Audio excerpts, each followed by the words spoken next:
दिलीप कुमार जी, आपका हमारे चैनल्स में जो है वो स्वागत है। और आज हम देख रहे हैं संत पुरुष भी आपके साथ बैठे हैं, विराजमान हैं यहाँ। और संत पुरुष जी से भी बात होगी, लेकिन सबसे पहले आपकी ओर हम आएंगे। आज मुख्यमंत्री जो हैं वो प्रदेश के यहाँ जिला कांगड़ा के दौरे पर हैं और यहाँ पहुँचे हैं बैजनाथ में, पंचरुखी में, विभिन्न इलाकों का दौरा है। क्या कहेंगे आज इस दौरे को लेकर आप? बेदी जी, पहले मैं तो आपका धन्यवाद करता हूं। और रही बात हमारे माननीय मुख्यमंत्री जी की, तो दौरे, अब इलेक्शन का टाइम है तो दौरे तो निश्चित है कि होने हैं।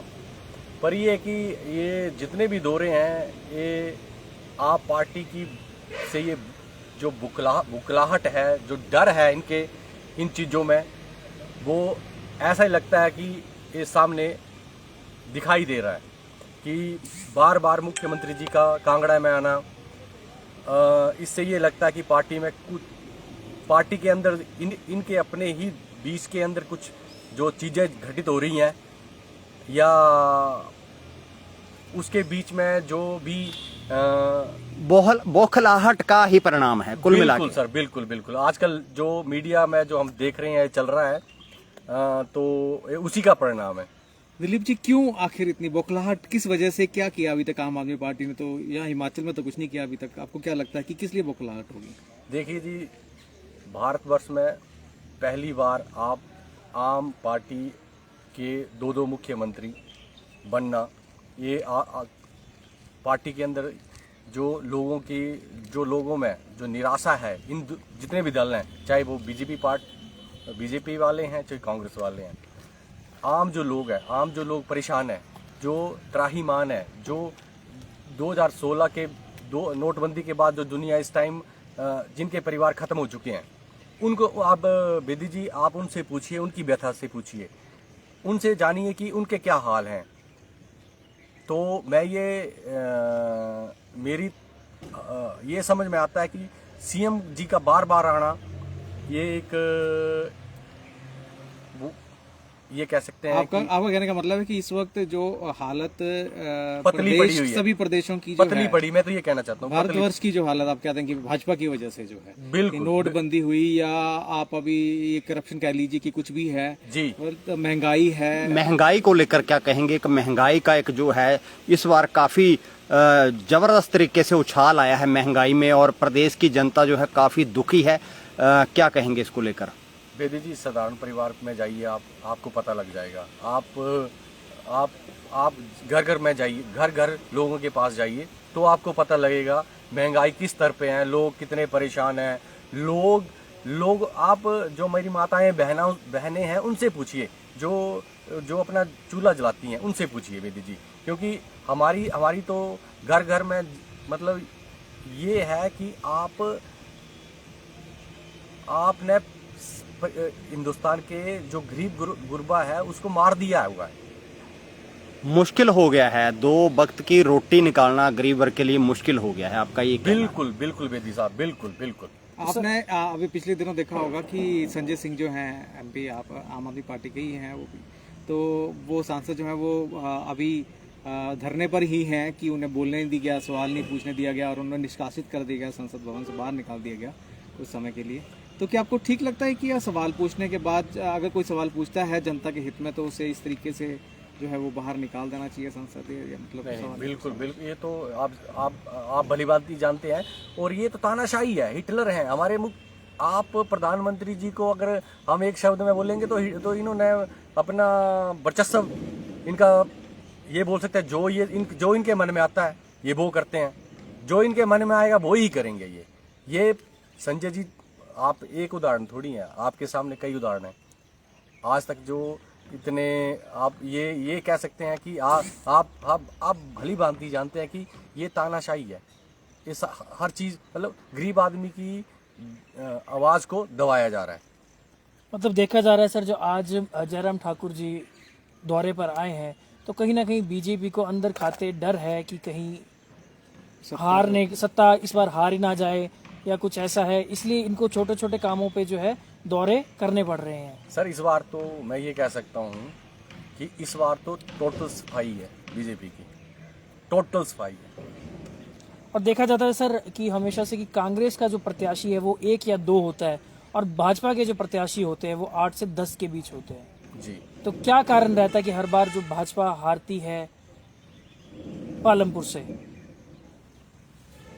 तो मैं इसको आप यही कहेंगे कि जो इनकी एक दूसरे के प्रति जो एक दूसरे की टांग खींचने वाली जो नौबत आती है उसकी वजह से जो है वो ये हार। पालमपुर, मैं इस शब्द में ये बोलना चाहता हूँ कि पालमपुर एक पहाड़ी ये बोल नहीं सकते कि दाड़ूआ ही है भरे पेड़ है, तो इस पेड़ च जितने फल खाना चाहते ये 10-12 टिकटार्थी हुए होंगे, लंबी लाइन लगती है, लंबी आपका लाइन कहना है। लगती है। इसमें इस चीज में इनकी बड़ी तगड़ी होड़ होती है कि पालमपुर मैं ये कह सकता हूँ कि एक ऐसा प्लेस है, टुकड़ा है, धरती मान है, ऐसा हमने यहाँ पे हम जन्म लिया हुआ है।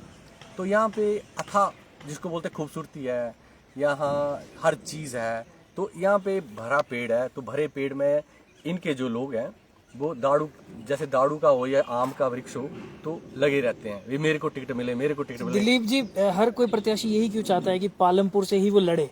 कि आखिर ऐसा पालमपुर में क्या रखा है कि वो पालमपुर से ही चाहता है? बाहर का प्रत्याशी भी कई बार ऐसा सोचता है कि वो पालमपुर से ही लड़े। ये पिछली बार आपने देखा है कि बैजनाथ से आप इंदू जी बैजनाथ से इधर आए, लड़े, उनको हार का सामना देखना पड़ा। तो ये कह सकते हैं कि बाहर के जो लोग हैं वो भी अब ये समझ नहीं आती है कि यहाँ पे कौन सा खजाना है जिस खजाने के पीछे ये लोग लुटेरे लूट में लगे हुए हैं। लेकिन वहीं पर एक बात ये भी है कि पालमपुर से कभी भी किसी चेहरे को जो है वो सामने नहीं लाया था। पालमपुर में क्या कोई चेहरा ही नहीं है जो पालमपुर की तरफ से स्टैंड बाई ले सके, खड़ा हो सके भाजपा में? जैसे कांग्रेस में तो एक नाम है कि आशीष बुटेल हैं कांग्रेस के लोकल, तो पालमपुर को रिप्रेजेंट करते हैं, लेकिन भाजपा में आज तक ऐसा कभी की ना। शांता कुमार जी के बाद शांता कुमार जी की बात करें तो उनके बाद तो लोकल प्रत्याशी कोई नहीं आया। हमेशा देखा गया कि बाहर से ही प्रत्याशियों को लाया जा रहा है और यहाँ पे उनको ये सारी पैसे की लूट है, ये हर चीज़ पैसे पे मैनेज करते हैं।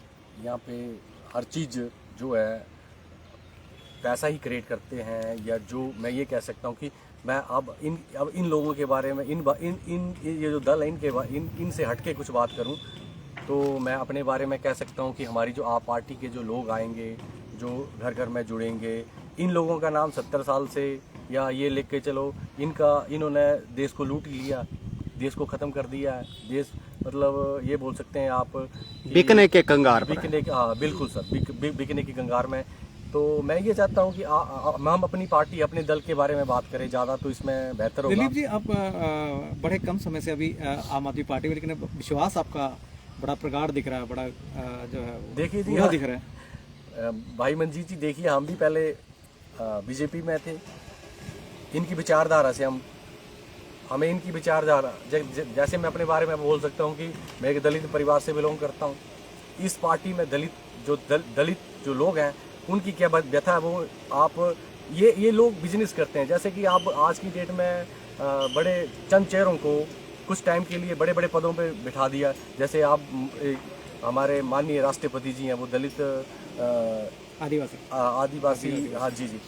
तो मतलब 4-5 चेहरे इन्होंने आगे फेस पे लेके आगे उन पे ये राजनीति करते हैं, प्लग एंड प्ले की गेम करते हैं। ये टोटल राजनीति इनकी जो सोच है वो मैं ये कह सकता हूँ ये राजनीति कम बिजनेस ज़्यादा करते हैं। यानी कि आपकी अब नज़र में जो है आम आदमी पार्टी जो है एक स्वच्छ छवि को लेकर उतरी है और आम आदमी पार्टी जो है वो इस बार जो है वो पूरी ताकत से जो है वो प्रदेश में आएगी। बिल्कुल, आप ये देखिए कि कल परसों एक मैं बताता हूँ आपको कि परसों एक नेशनल हाईवे पे एक खड्डा सा पड़ा हुआ था। तो अचानक मुख्यमंत्री जी का दौरा हुआ तो वो उनका कोई रूट मैप नहीं था। तो अभी उन्होंने वो खड्डा बंद कर दिया। मुख्यमंत्री के आने को लेकर उन्होंने जल्दी 10-12 टिप्पर उसमें डाल दिए, क्योंकि उनका एक रूट मैप ही नहीं है कि पब्लिक कितने दिन परेशान थी। पब्लिक का ध्यान नहीं था, मुख्यमंत्री का ध्यान था। मतलब सीधा आपके कहने का मतलब ये है कि अभी इलेक्शन पास आ रहे हैं तो जो मंत्रीगण हैं वो पालमपुर को देख रहे हैं जी, ठीक है, और इसीलिए सुधार जो है वो लास्ट के कुछ महीनों में किया जा रहा है। हाँ, वो आप देखते हैं, आपकी एज भी मेरे ख्याल तकरीबन बेदी जी आप कितने वर्ष के हैं, आपको पता है कि ये लोग कैसा काम करते हैं क्या नहीं। मैं तो उदाहरण दे रहा हूँ 2-3 दिन का, 3 दिन में ही अचानक ये पुलिया बननी थी, पुलिया का काम बंद हो गया। मुख्यमंत्री जी ने आना था, इन्होंने मिट्टी डाली और उसको मतलब शुरू कर दिया। पर 3 दिन उनसे पूछिए, जो ट्रक ड्राइवर थे हमारे, जो हमारी बहनें परेशान हो रही थी, भाई परेशान, बच्चे परेशान हो रहे थे, आप उनसे पूछिए, उनका रोड मैप ही नहीं था एकदम। मतलब जब मुख्यमंत्री जी आते हैं तो हर चीज, ये समझो कि हर कपाट, मंदिर के कपाट खुल जाते हैं, जैसे हमारे संत जी बैठे हैं। तो मैं ये कहना चाहता हूँ कि हमारा जो देश है वो हर हर हर हर समाज, हर लोगों से, हर धर्मों से भरा हुआ है। मतलब आपके कहने का मतलब है कि ये विकास नहीं, सिर्फ दिखावा है। मैं तो यही कह सकता हूँ, दिखावा ही है, टोटल अच्छा, दिखावा। हम यहाँ पर देख रहे हैं आपके साथ एक आज संत जी भी बैठे हैं। हम जानना चाहेंगे संत जो हैं ये कौन है, कहाँ से आए हैं और आपके साथ कैसे यहाँ पर जो एसोसिएट हुए?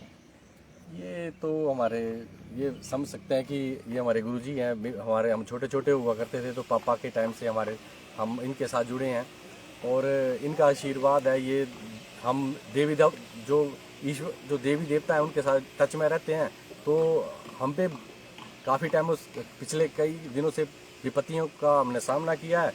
तो इन महापुरुषों की वजह से, ईश्वर की वजह से हम बचे हुए हैं। अदरवाइज तो ये कह सकता हूँ कि जैसे जिस दिन मैंने आप पार्टी ज्वाइन की, मेरे पे ये कह सकते हैं कि पहाड़, हाँ विपत्ति क्या बोल सकते हैं कि पहाड़ टूट पड़े जी। आप पार्टी में गए नहीं और पहाड़ों, विपत्तियों को पहाड़ टूट गए हैं, जिसको बोलते बुछार होगी बुछार होगी जी। संत जी क्या कहेंगे, 2 शब्द मीडिया के नाम यहाँ क्या कहेंगे? आज आप यहाँ साथ में हैं, क्या कहेंगे? हमारा दिलीप जी हमारे जो हैं बड़ी गरीबों की सेवा करते हैं, उनकी मदद करते हैं और बड़े अच्छे इंसान हैं। आप काफ़ी समय से लगता है दिलीप जी के साथ जो है काफ़ी जुड़े हुए हैं ना? बचपन इन्होंने बताया कि आप बचपन से बचपन से जो आप आते रहते थे। ठीक है बाबा जी, धन्यवाद आपका। वो